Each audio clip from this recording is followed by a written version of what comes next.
Good morning, everybody. Thank you so much for joining me today. My name is Joshua Karasak. I'm a winemaking specialist with Enartis USA.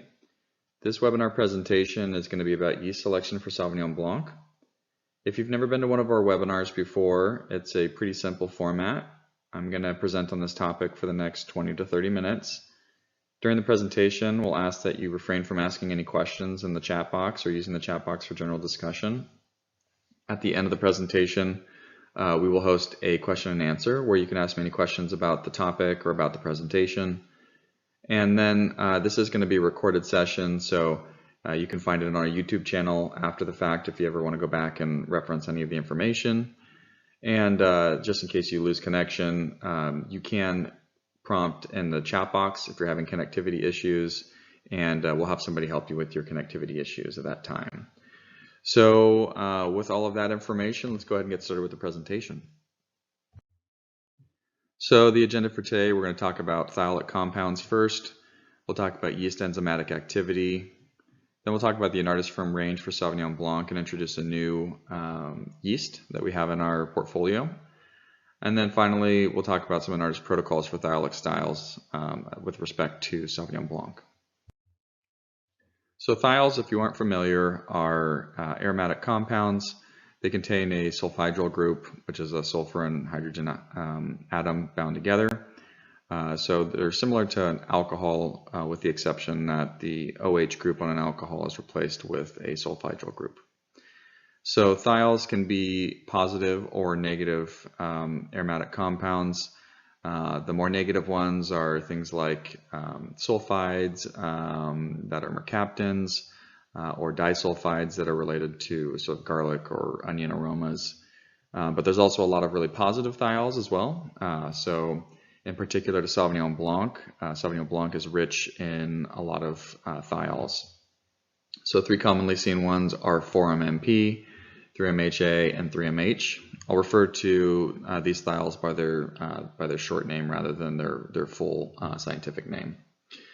So you'll see that all of these thiols have this SH group, and that's what distinguishes a thiol from another aromatic compound. So some of the positive thiolate compounds that you'll find in Sauvignon Blanc are this 4-mercaptol-4-methyl-2-pentanone, or 4-MMP. That's a sort of black currant or can be associated with box tree or grassy character. So this is an interesting thiol because at different concentrations it takes on different descriptors as far as the aromatic impression. So at low levels it can be kind of a subtle black currant kind of aroma. At higher levels it gets to a box tree or even grassy note. It has a low sensory threshold, so it's able to be detected at very low levels. Going down the line, we have 3-mercaptohexanenyl acetate, or 3-MHA. That's a passion fruit, kind of gooseberry, guava characteristic. Then we have 3-MH, or 3-mercaptohexanenyl, which is sort of a grapefruit, passion fruit aroma.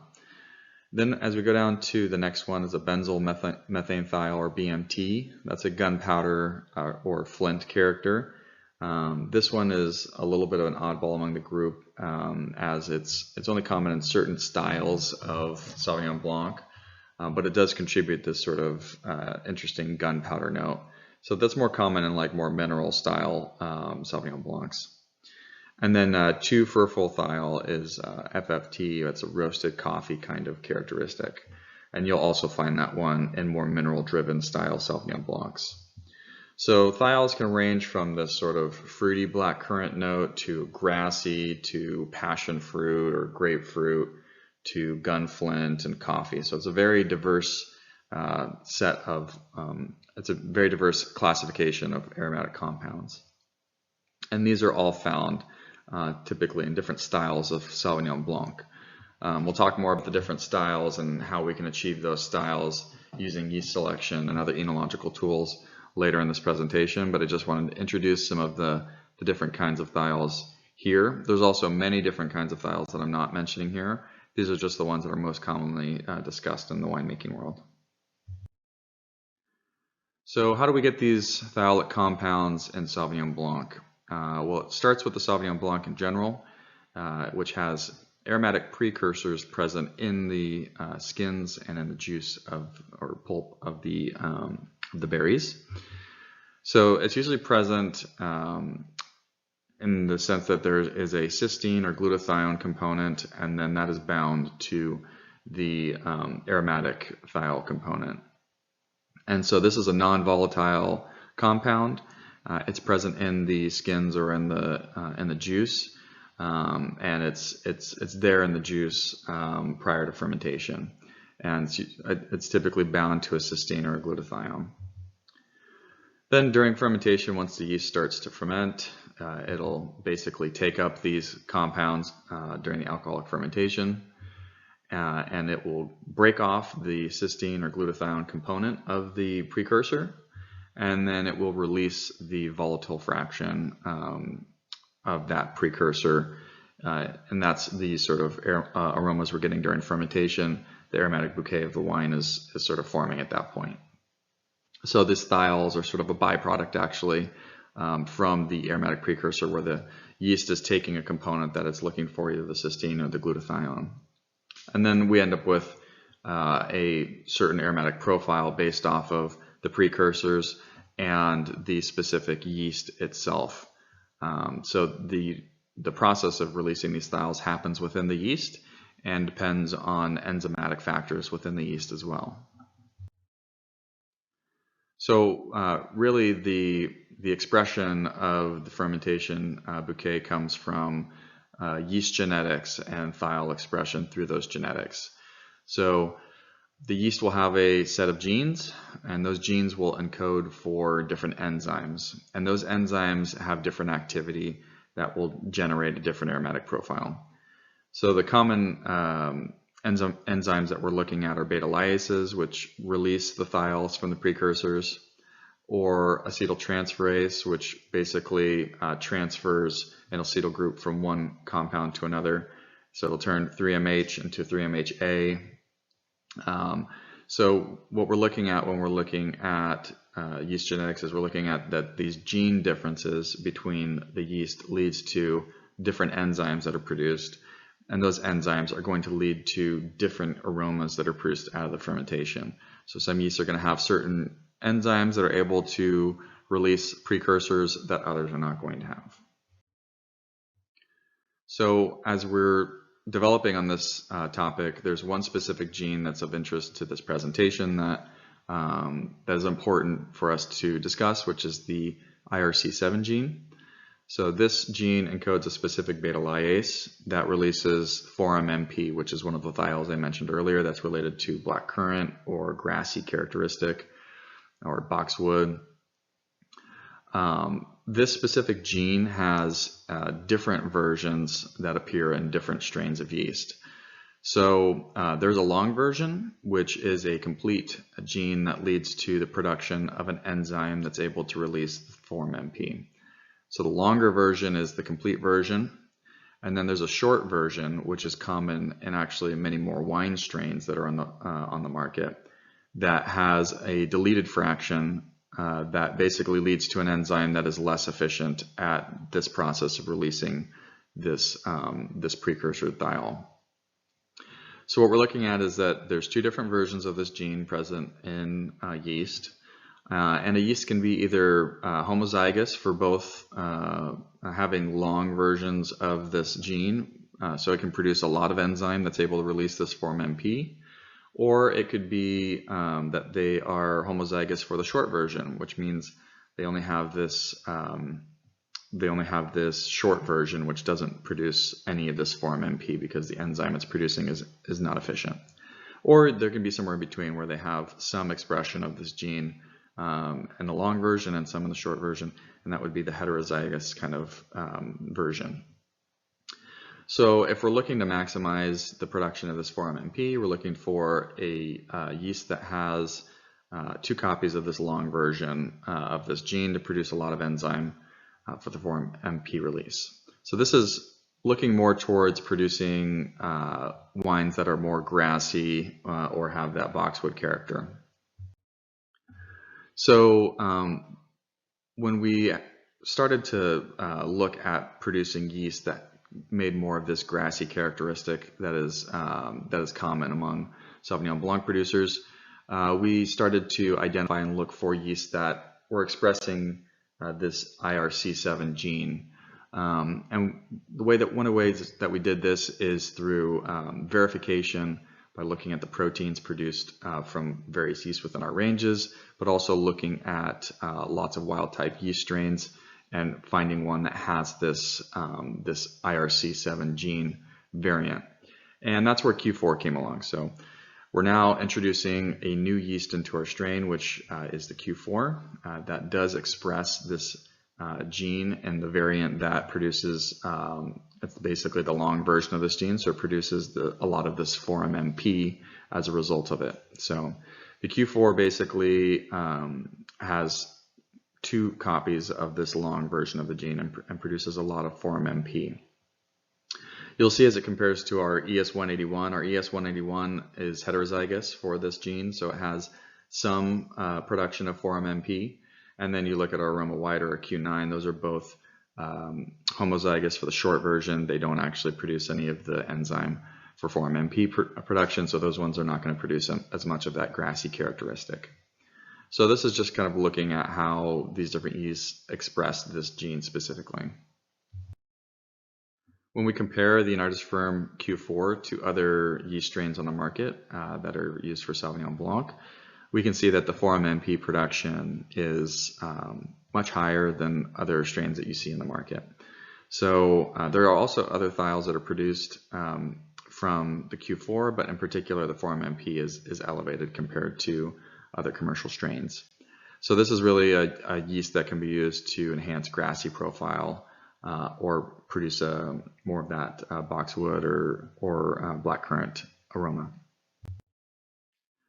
So when we're looking at different ways that we can drive style in a particular direction, we can look at the different kinds of styles that we have, and then we can look at yeast activity that can produce those styles.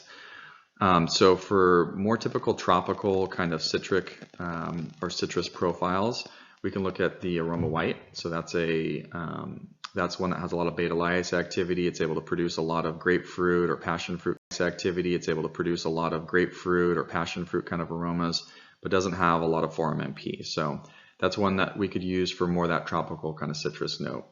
If we're looking for a grassy style of Sauvignon Blanc, that's where the Enartis Firm Q4 could be used. If we're looking to make more of a mineral or smoky profile, Sauvignon Blanc, the Q9 is a good option for that. And then if we want to have something that's just more complex and sort of a blend of all of those, let's say that we're just making one batch of Sauvignon Blanc and we only have one yeast to choose from and we want to have a really complex Sauvignon Blanc, then the ES181 would be a good option there.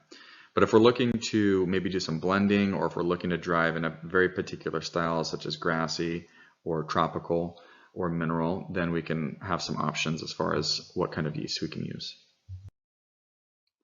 So with our yeast selection kind of in mind, we can go further to look at approaching a grassy profile Sauvignon Blanc with keeping some key points in mind from winemaking perspective, and also using some additional enological tools. So for grassy profile, some key points to highlight is you want to minimize ester production. You also want to minimize tropical thiol production.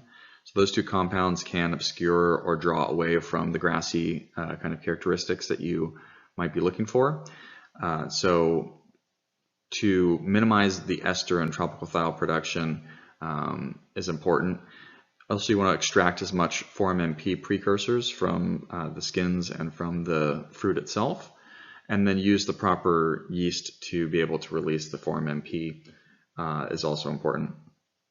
So here are some options that you can use that will help sort of facilitate a more grassy profile Sauvignon Blanc. The Enartis Zyme Aroma-MP in general for Sauvignon Blanc is a great enzyme to use for many different reasons. One, because it increases yields, so it's going to give you a little bit more yield out of your pressing. It's also going to help extract more of the precursors from your fruit. So it has pectolytic activity and protease activity, and it helps sort of break down some of the pulp and some of the material that's getting in the way of the skins being able to release precursors into the juice. So it's used at crushing, it's used at destemming, and basically is used prior to pressing to extract some of those compounds out of the skins. So you're going to get more precursors for thiols by using this enzyme, and you're going to get more yield. So it's a really nice choice for Sauvignon Blanc. Also, we recommend having as clean of juice as possible prior to fermentation. So our Enartis RS is a great additional enzyme that you could use for that purpose. The pectinase activity in aromatic P is good, and it will help with settling, but the RS is even faster and better, and it's going to really help clean the juice as much as possible as far as clarity and removing turbidity. That turbidity in the juice is going to lead to higher ester production. So having as clean juice as possible is going to help limit ester production, and therefore will help limit the any esters from obscuring from the grassy profile that you're looking for. And then using the Enartis Firm Q4, which is our new yeast for sort of grassy kind of characteristics, to use the precursors that you've just released from the juice. The Nutrifirm Ultra is going to be a complex nutrient, organic nutrient that you can use to basically just give the yeast what it needs as far as vitamins and nitrogen and nutrients to do a proper fermentation. But it's not going to contribute a lot of ester production like some nutrients like our Arome Plus will. So it's just a sort of a neutral organic nutrient that's going to help with the fermentation.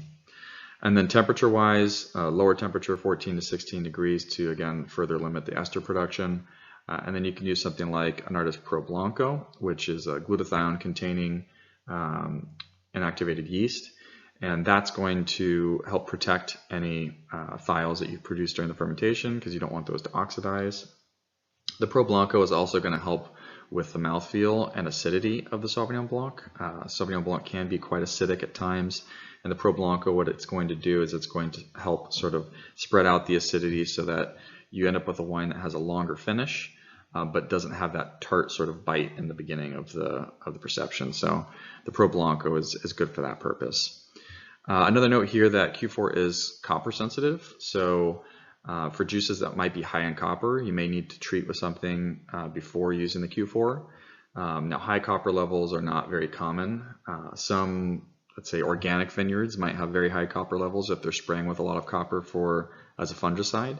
But just something to keep in mind that if you do have very high copper levels, that you might need to consider treating the juice first to use Q4. Now, these are copper levels in excess of, let's say, 5 milligrams per liter or 7 milligrams per liter. So that's not very common, but sometimes you see it. So I just wanted to sort of put that point in there as well, so you're aware. If we want to do a more tropical profile, there are some things that we need to consider. So we want to maximize the tropical thiol production. 2, we want to sort of moderate the ester production. We want too many esters. And then we want to extract some thiolic precursors as well.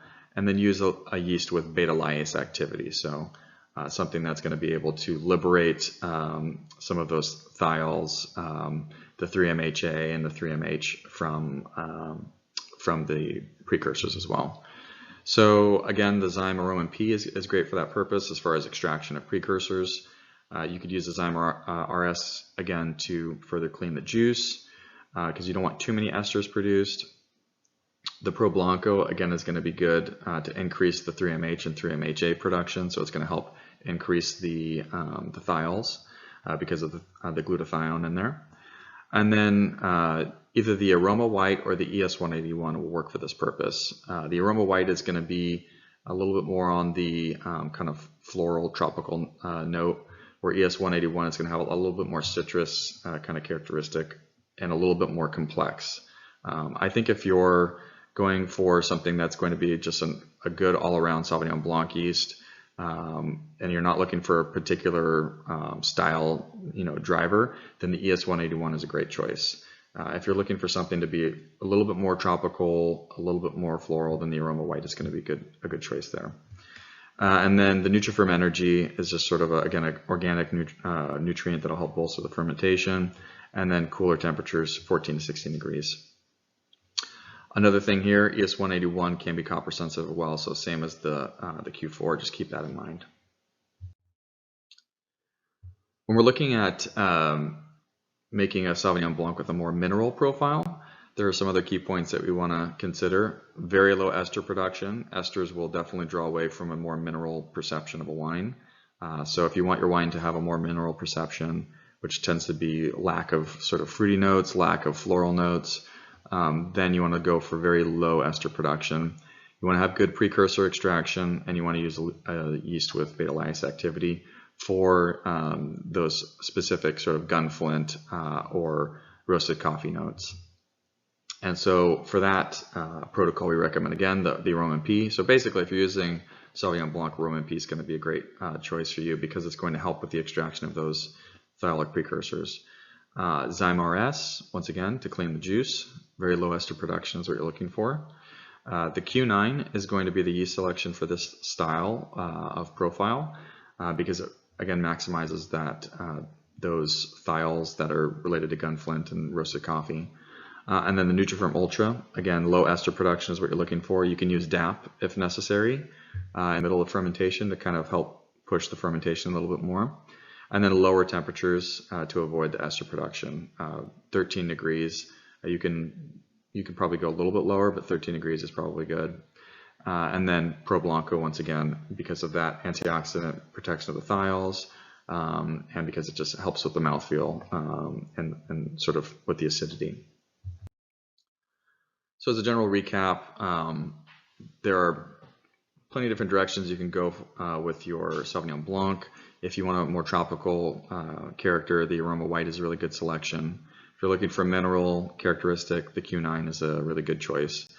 If you're looking for a more grassy characteristic or something that's just different than a lot of different strains you'll find on the market, then the Q4 is a very good option, and we highly recommend trying it. If you're looking for more complexity, something that's going to be very reliable and kind of give you an all-around great Sauvignon Blanc from an aromatic perspective, then the ES 181 is going to be sort of your very easy selection there. That pretty much does it for the presentation portion of this webinar. Thank you so much for participating in the webinar thus far.